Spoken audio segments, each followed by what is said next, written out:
So it's time to wrap up the Brussels event, I think. I mean, this is the 16th video and I've got a lot of catching up to do as it is. So what I wanted to talk about is this particular picture again. Now, as I mentioned in my last video, there was a G4S guy standing about here, and he's then seen further up the road where the other point is, observing the stuff that was going on there at the time. Now, if G4S or any private security firm is overseeing these events, it would explain as to why he's seen in two separate areas, but I wanted to go into more detail about the activity that was actually going on the corner of this particular building in between the 2 points, as per this arrow. So where this arrow is pointing is an entrance to an EU building, and I believe it's something to do with agriculture.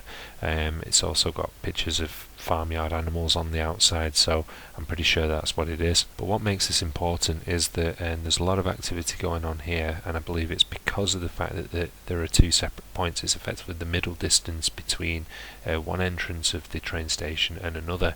So you've got one under the bridge, and then you've got the one up at the top there. Now, I wouldn't really make a fuss of this if it was the fact that all the ambulances were at, say, like the intersection, halfway in between one and the other, because the clips that you're going to see are people getting put onto stretchers in under the bridge where one entrance is, and then being wheeled all the way up the road.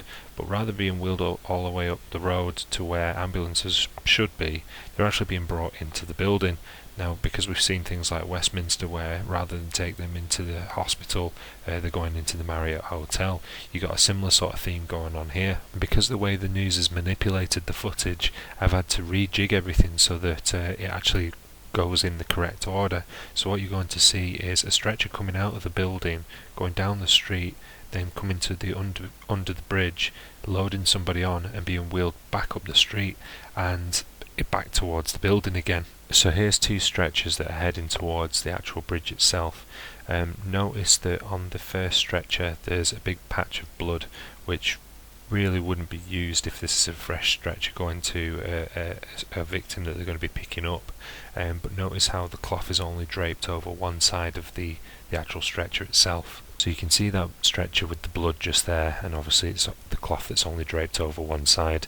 Then the second stretcher just appears in this shot there, and then once they've got this person on, then it shows them wheeling that person all the way up towards the building and pointing towards the entrance. So here's an overhead picture that shows the entrance, and you can see that they've got the ambulances waiting, but they've actually blocked the road, so it makes it that bit more difficult for people that are coming up from the building.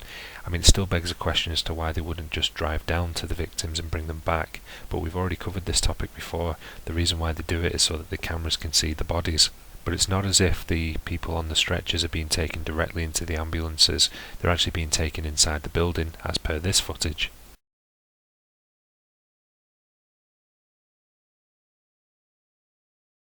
So as always, there's definitely more stuff to cover on each event, but like I say, we could spend forever looking at this particular one. So the only thing I can really round this video off is where did all this footage come from? Well, it came from this particular news interview, and here's the opening line from it. Thanks for watching. Well, we can now speak to Simon Marks, a freelance journalist who was an eyewitness to the metro blast